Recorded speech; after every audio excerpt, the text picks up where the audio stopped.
There's a photograph that still exists in a locked drawer in Lancaster County, Pennsylvania. It shows 8 people standing in front of a white farmhouse in the summer of 1928.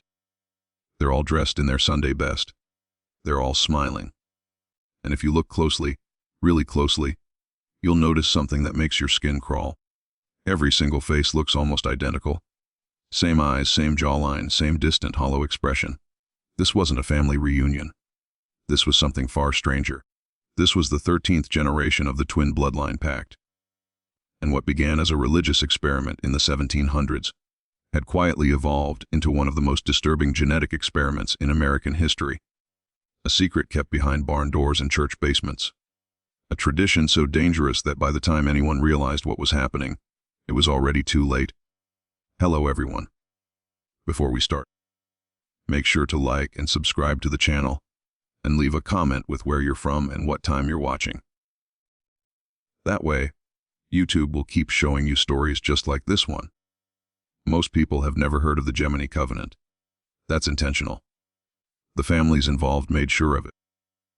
But if you dig deep enough into the genealogical records of certain Pennsylvania Dutch communities, you'll find something that doesn't make sense. Generation after generation. Twins marrying twins, always twins, never anyone else. At first, historians dismissed it as coincidence, a quirk of rural record-keeping.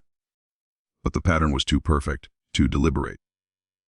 And when researchers finally pieced together what had really been happening for over 2 centuries, they found something that changed everything we thought we knew about isolated communities in early America. This wasn't about religion. This wasn't about tradition. This was about control. This was about belief. And this was about what happens when human beings decide they can engineer perfection through blood. The story begins in 1703 in a small village outside Philadelphia with a man named Jacob Zimmerman and a belief that would poison 13 generations. Jacob Zimmerman was a Protestant preacher who arrived in Pennsylvania with his twin brother Samuel in the spring of 1703. They were 24 years old, identical in every way, and they carried with them a leather-bound journal filled with what Jacob called divine mathematics. He believed that twins were not accidents of nature. He believed they were messages from God. Specifically, he believed that twins represented a return to the original human state before the fall, before sin, before corruption. In his mind, Adam and Eve were never meant to be separate. They were meant to be reflections, mirrors, and the way back to Eden, he claimed, was through the holy multiplication of twin souls. It sounds insane now, but in 1700 Pennsylvania, religious extremism wasn't unusual. The colonies were filled with sects and splinter groups, each convinced they'd found the one true path to salvation. What made Jacob different was his patience. He didn't preach his beliefs publicly. He didn't seek followers. Instead, he waited. He watched, and when his wife gave birth to twin daughters in 1709, he saw it as confirmation. This was the bloodline God had chosen. This was the beginning. By 1715, Jacob and Samuel had each married a set of twin sisters from a nearby Mennonite community. It wasn't framed as strange. It was framed as providence. The women, Anna and Elizabeth Mueller, had been raised in a household that valued obedience and divine order. When Jacob explained his vision that their children would be the foundation of a purified lineage, they didn't resist. They believed him. And when both couples produced twins within a year of each other, the congregation took notice. Coincidence, some said. Blessing, said others. But Jacob called it proof. He began writing letters to other communities, quiet letters, private letters to families who had recently welcomed twins. He spoke of a covenant, a sacred agreement that would span generations. If twin children only married other twin children, he argued, the bloodline would remain pure. The soul would remain undivided, and over time, the families who followed this path would become closer to God's original design. It wasn't forced. It was offered. And in the harsh, uncertain world of colonial America, the promise of divine favor was enough. By 1732, 12 families had joined the Gemini Covenant. They didn't call it that yet. They just called it the understanding. For the first 50 years, the Gemini Covenant seemed harmless, almost quaint. Families within the pact kept careful records, noting every birth, every marriage, every set of twins. They saw it as a holy ledger, a genealogical testimony to God's plan. The children born into these families grew up knowing their futures were already decided. If you were a twin, you would marry a twin. It wasn't presented as a rule.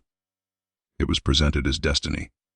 And because the community was small and isolated, because everyone involved shared the same belief system, no one questioned it. No one resisted. The first generation married in the 1730s. The second generation married in the 1760s. By the time the third generation came of age in the 1790s, the pattern had become tradition. And tradition in communities like these was stronger than law. But something else was happening. Something quieter. The families involved began to notice that nearly every pregnancy resulted in twins. Not some, not most, nearly all. At first, this was celebrated as proof that the covenant was working. God was blessing them with abundance, with symmetry. But a few of the older women started whispering. They'd seen this before in livestock. Farmers knew that if you bred animals too closely, certain traits would amplify.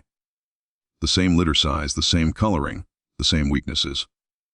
But when someone suggested that maybe, just maybe, the same thing was happening to their children, they were silenced. This wasn't farming. This was faith. By 1800, the third generation was fully grown, and the cracks were beginning to show. Not in their bodies, but in their minds. Several members of the community reported strange dreams, repetitive dreams. Always the same images. A white room, a mirror, a face that looked like theirs but wasn't. Some woke up speaking in unison with their twin, finishing each other's thoughts without meaning to. The Pact families called this soul resonance. They said it was beautiful, a sign of spiritual alignment. But the local doctor, a man named Henrik Vogel, who had delivered most of these children, kept his own private notes. He wrote about something he called the twin sickness, a condition where siblings became so intertwined they could barely function alone. He noted increased rates of melancholy, paranoia, and what he described as a fearfulness of separation. He tried to bring this to the church elders. They burned his notes and told him to pray harder. By 1815, the fourth generation was being born, and this time the twin rate was 93%. The fourth generation should have been a warning. But warnings only work if people are willing to listen. And by the early 1800s, the families of the Gemini Covenant had stopped listening to anything outside their own bloodline.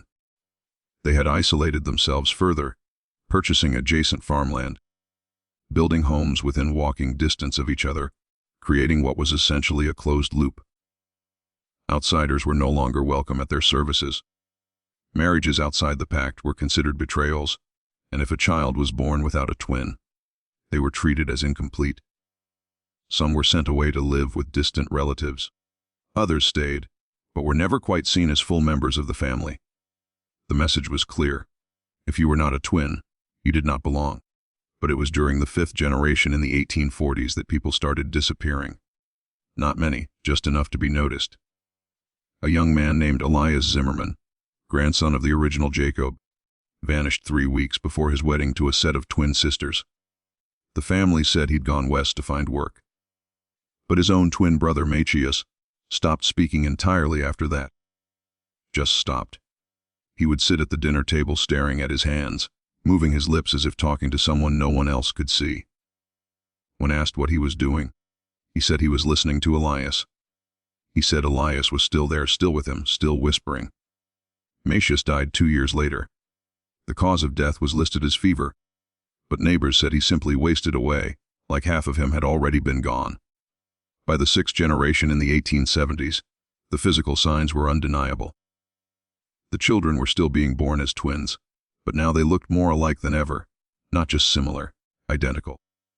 Even fraternal twins were beginning to mirror each other in ways that shouldn't have been possible. Same height, same weight, same dental patterns. A visiting photographer named Ernest Bradbury took a series of portraits of the families in 1876 and later told a colleague that he couldn't tell who was who. He said it felt like photographing the same person over and over again. He said their eyes looked empty, like they were waiting for permission to exist. He never returned to Lancaster County. He said the place felt cursed. The seventh and eighth generations were the quietest. There are fewer records from this period, fewer letters, fewer births registered in the county logs. It's as if the families went underground. Church services stopped being listed publicly. Baptisms were done in private.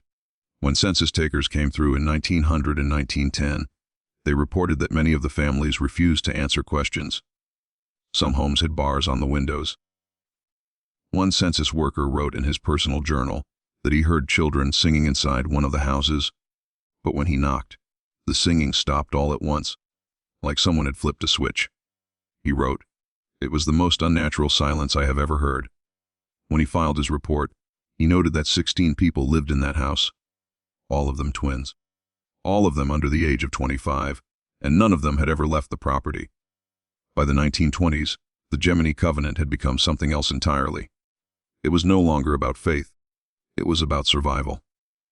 The families involved were trapped in a cycle they could no longer control. The 9th generation came of age during World War I, and for the first time, some of the young men were drafted. They were sent to training camps. They were separated from their twins. And what happened next was documented by military physicians who had no idea what they were dealing with. Soldiers from the Pact families began experiencing what doctors called acute dissociative episodes. They would wake up screaming, clawing at their own faces, saying they couldn't feel themselves anymore. One young man, Abraham Stoltz, was discharged after he tried to carve his twin brother, his initials, into his own chest with a razor. He said he needed to bring him back inside. He said he couldn't breathe without him. When asked where his brother was, Abraham said he didn't know. His brother had never been drafted. He was still on the farm 300 meters away. Abraham died by suicide 6 days after being sent home. The 10th generation, born in the 1920s and 30s, grew up in a world that was beginning to ask questions. Social workers occasionally visited the farms. Teachers noticed that the children from these families never played with others. They only played with their twins, and they played the same games in the same way every single day. A school teacher named Margaret Howell kept a diary of her experiences teaching several children from the Covenant families in 1934. She wrote that 2 twin girls in her class, Ruth and Rebecca, would sit at their desks and draw the same picture at the same time, not copying each other, drawing in perfect unison, the same lines, the same shapes. She tested them by separating them into different rooms. They still drew the same picture. When Margaret asked how they did it, Ruth looked at her and said, "We're not 2 people. We're 1 person in 2 places." Margaret requested a transfer the following week. By the 11th generation in the 1950s, the outside world had begun to intrude. Doctors were visiting. Psychologists were asking questions, and the families for the first time were afraid. Afraid of being studied, afraid of being separated, afraid of what might happen if the truth came out. So they did what isolated communities always do when threatened. They closed ranks. They pulled their children out of public schools. They stopped going to town. They stopped talking to neighbors, and the marriages continued. Twins marrying twins, cousins marrying cousins. The bloodline folding in on itself like a piece of paper creased too many times. One local pastor, Reverend Paul Linden, tried to intervene. He went to one of the farms and begged them to stop. He said the children were suffering. He said this wasn't God's will. He was found 3 days later on the side of the road, confused and disoriented. He claimed he couldn't remember where he'd been, but his hands were covered in dirt, like he'd been digging or buried. If you're still watching, you're already braver than most. Tell us in the comments, what would you have done if this was your bloodline? The 12th generation was born in the 1970s and 80s, and by then, the damage was irreversible. These were children who had never known anything outside the covenant. They had no friends beyond their siblings, no experiences beyond the farm, no identity beyond the twin they were bound to. But the most disturbing part wasn't what they lacked. It was what they had become. Medical records that were later obtained through a Freedom of Information Act request revealed something chilling. Multiple children from these families were hospitalized in the late 1980s for what doctors described as mirror trauma syndrome. They would injure themselves in the exact same way their twin had been injured, even if they were miles apart. One boy broke his arm, falling off a tractor. His twin, who was at home in bed, began screaming and clutching his arm at the exact same moment. When they x-rayed him, there was no fracture, but he felt the pain. He felt everything. The doctors had no explanation. They wrote it off as psychosomatic, but the families knew better. They had always known. By the early 1990s, the Covenant was falling apart. Several members of the 12th generation tried to leave. They ran away to nearby cities, tried to start new lives, tried to break free, but most of them came back. Not because they wanted to, because they couldn't function alone. There's a police report from 1993 about a young woman named Sarah Burr, who was found wandering the streets of Philadelphia at 300 in the morning barefoot and covered in mud. She kept saying she needed to get back to her sister. She said her sister was calling her. When the police asked where her sister was, Sarah said she was dead. She had died 2 years earlier in a farming accident, but Sarah could still hear her, still feel her. The officers took Sarah to a psychiatric hospital. She was released 3 days later into the custody of her family. No one ever saw her again. Her name appears on no further records, no death certificate, no marriage license, nothing. She simply vanished into the fold. And then came the 13th generation, the final generation, born in the late 1990s and early 2000s. By this point, the genetic consequences were impossible to ignore. The twin rate was now 100%. Every single pregnancy resulted in twins. But these twins were different. They were born smaller, weaker. Many had developmental delays. Some didn't speak until they were 6 or 7 years old. And when they did, they spoke in a language only their twin could understand. Child Protective Services were called multiple times, but every investigation was quietly dropped. The families had money, they had lawyers, and they had secrets that went back 13 generations. Secrets that, if exposed, would have destroyed not just them, but the reputations of the churches, the local officials, and the historians who had turned a blind eye for 200 years. The last known marriage within the Gemini Covenant took place in 2008. A pair of twin brothers married a pair of twin sisters in a private ceremony on a farm in Lancaster County. There were no guests outside the immediate family. No photographs were posted. No announcements were made, and within 5 years, all 4 of them were dead. The official causes were listed as natural heart failure, unexplained illness. But people who lived nearby said they heard screaming from that farm in the weeks before the deaths. Screaming that sounded like it was coming from one voice, but it was coming from all 4 of them at once. Today, if you drive through Lancaster County, you won't find any plaques or monuments marking what happened here. You won't find the farms listed in any historical registry. Most of them have been sold, subdivided, or abandoned. The families that once carried the Gemini Covenant forward have scattered, changed their names, or simply vanished into the American landscape. But the records still exist, locked away in university archives, genealogical databases, and the private collections of researchers who stumbled onto this story and wished they hadn't. There are bloodline charts that stretch back 13 generations, each one showing the same pattern. Twins marrying twins over and over. A genetic spiral that tightened with every generation until it collapsed under its own weight. In 2012, a geneticist named Dr. Laura Main was granted access to medical samples taken from members of the final 3 generations. What she found disturbed her so deeply that she refused to publish her full findings. In the one paper she did release, she noted unprecedented levels of homozygosity and genetic markers consistent with extreme consanguinity over multiple generations. In layman's terms, the children of the Gemini Covenant had become so genetically identical that their bodies could barely tell each other apart.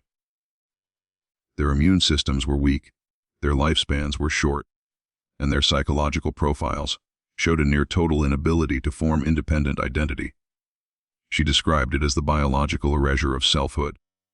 When asked in an interview what she thought had ultimately killed the Covenant, Dr. Main said something chilling. She said, "They didn't die from disease. They died from sameness. The bloodline ran out of variation. It ran out of difference. And without difference, life cannot sustain itself." There are rumors, of course. There are always rumors. Some say that a few members of the 13th generation are still alive, that they live quietly in small towns under different names, never speaking about where they came from. Others say the Covenant never truly ended, that there are families still following the old rules, still marrying only within the bloodline, still believing that purity and proximity to God can be achieved through blood. But no one knows for sure. What we do know is this: the Gemini Covenant was not an anomaly. It was a warning. A warning about what happens when belief becomes obsession, when tradition becomes imprisonment, when human beings decide they can engineer perfection and ignore every sign that they're creating something monstrous. Instead, the photograph from 1928 still exists. 32 people, 13 generations, all of them smiling, all of them identical. If you look closely at their eyes, you can see it. That hollow, distant look. The look of people who were never allowed to be individuals, who were taught from birth that they were only half of something whole, who spent their entire lives searching for completeness in another person, never realizing that the thing they were missing was themselves. The families wanted to return to Eden. They wanted to undo the fall. But what they created instead was something far darker. They created a lineage that consumed itself, a bloodline that became a cage. And in the end, the only thing they proved was this: some doors once opened should never have been touched. Some paths once walked lead only to silence. If this story unsettled you, you're not alone. Leave a comment below and tell us what's the darkest family secret you've ever heard. And if you want more stories like this, stories that uncover the hidden and the forbidden, make sure you're subscribed, because the past is full of things we were never meant to find. And we're just getting started. As the generations passed, the once simple belief in the divine power of twins transformed into a dangerous obsession. Families began to notice that something was wrong. The children looked identical, but their minds, their souls, seemed to wither. Twins who were once a symbol of purity became indistinguishable, trapped in a cycle of genetic decay. The eerie silence that echoed through the farms wasn't just the absence of voices. It was the absence of identity itself. The children of the 12th generation weren't just physically the same. Their very souls were entangled, each one incomplete without the other. What started as a pursuit of divine perfection had turned into a nightmare of endless sameness, where the boundaries of selfhood were lost in a sea of mirrored faces. Despite the creeping horror, the families of the Gemini Covenant continued, convinced that they were on the cusp of achieving something divine. But deep down, a nagging fear began to grow. Were they truly following God's plan, or were they being consumed by their own creation? They had engineered a bloodline that was designed for purity, yet all they had created was a cycle of suffering. A line of people forever chasing completeness in someone else, never realizing that they were losing themselves in the process.